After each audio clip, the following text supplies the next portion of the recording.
Assalamualaikum warahmatullahi wabarakatuh. Salam sejahtera dan salam Malaysia Madani.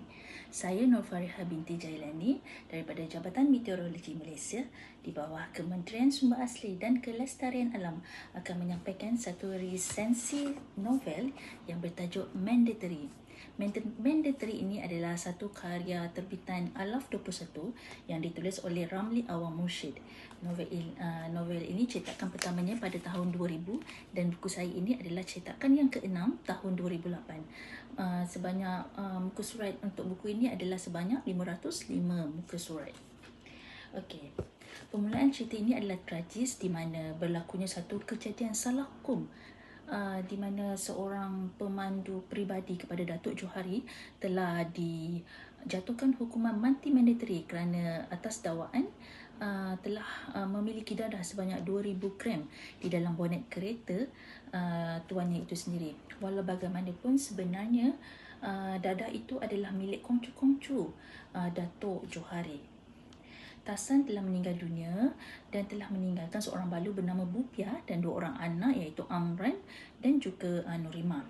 Kejadian ini telah menjadikan Amran diejek oleh kawan-kawannya di sekolah dan akhirnya menimbulkan pergaduhan. Susulan daripada pergaduhan itu, dia telah dibuang sekolah dan akhirnya dia telah bekerja sebagai nelayan bersama Tua Putih. Pada suatu hari, satu kemalangan yang tidak diingini berlaku di mana bot yang mereka naiki telah karam di lautan akibat ribut taufan dan setelah pihak polis mencari mereka berdua dan tidak ditemui, mereka telah dianggap sebagai mati.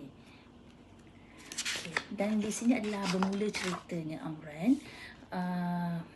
Ceritanya adalah kompleks di mana penulis telah mencipta pelbagai watak untuk Amran. Kenapa? Sebab Amran telah mengalami satu kecelaruan personality di mana dia mempunyai banyak personality dalam diri dia. Salah satunya adalah personality bernama Norman. Norman ini adalah seorang lelaki yang baik dan beriman. Tapi bila dia tahu bahawa dia telah hilang ingatan, dia telah berjumpa dengan doktor psikiatrik yang bernama Dr. Asma, dan Dr. Asma itu telah menjalankan rawatan hipnotis ke atasnya, dan melalui rawatan itu dia akhirnya telah berjumpa satu lagi watak iaitu yang bernama Bogat. Bogat ini adalah pahlawan mundu, iaitu pahlawan yang dianggap pahlawan oleh para lanun di kepulauan itu. Di sini Bogat adalah bertindak sebagai pembunuh dan juga perompak lanun. Pada watak yang ketiga pula, yang saya rasakan yang paling kuat adalah watak Carlos. Carlos ini adalah seorang yang menuntut keadilan, yang mempunyai sifat dendam, dan dia ada rasa masih emosinya tergantung kepada kisah Tasan dulu, dan dia ingin menghukum kepada orang-orang yang salah menghukum Encik Tasan. Jadi dia telah mencipta kamar hakimannya sendiri di mana dia adalah pendakwa dan dia juga adalah hakim, dan pastinya keputusan yang dijatuhkan kepada penzalim itu adalah keputusan mati mandatory juga. Okey. Dan yang akhir sekali, watak yang dicipta adalah watak Bilal Piut. Bilal Piut ini adalah seorang tua yang hidupnya sentiasa mencari keredaan Allah, dan dia sedar bahawa dia pernah mempunyai dosa-dosa lampau dan dia sedang berusaha untuk mendekatkan dirinya kepada Allah Subhanahu Wa Taala. Okey. Melalui novel ini, penulis cuba menggambarkan bahawa kecelaruan personality yang dialami oleh Amran ini dinyatakan secara tidak kritikal di dalam novel, tapi ianya dapat dikesan melalui cara penulisan, cara tingkah laku dan keputusan ekstrim yang dibuatnya.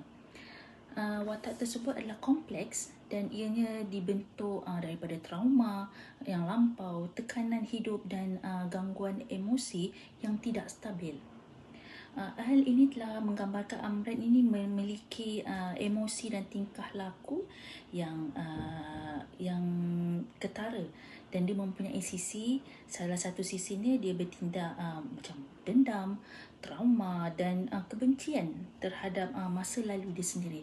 Dan sisi kedua dia pula, dia adalah menjadi seorang yang tenang dan rasional, dan kadang-kadang dia mempunyai penyesalan dalam hidupnya. Penyesalan yang mungkin di sini tidak ketahui apa itu. Pengajaran daripada novel ini, kita boleh katakan kita janganlah cepat menghukum seseorang tanpa kebenaran yang jelas dan penuh. Dan selain itu, kita juga kena menghindarkan diri daripada mempunyai sifat dendam, kerana kita tahu bahawa dendam itu hanya akan merosakkan diri sendiri dan orang lain. Selain itu, kita sentiasalah menerima untuk orang yang memiliki setiap orang memiliki zaman silam, jadi kita kena menghormati sekiranya orang itu ingin berubah untuk menjadi seorang yang lebih baik. Jadi, untuk kepada yang berminat untuk membeli novel ini, bolehlah dapatkan di kedai-kedai buku berhampiran. Dan jangan lupa #Enres Membaca, Dekat Membaca Kebangsaan 2025 dan Bahasa Jiwa Bangsa. Sekian, terima kasih.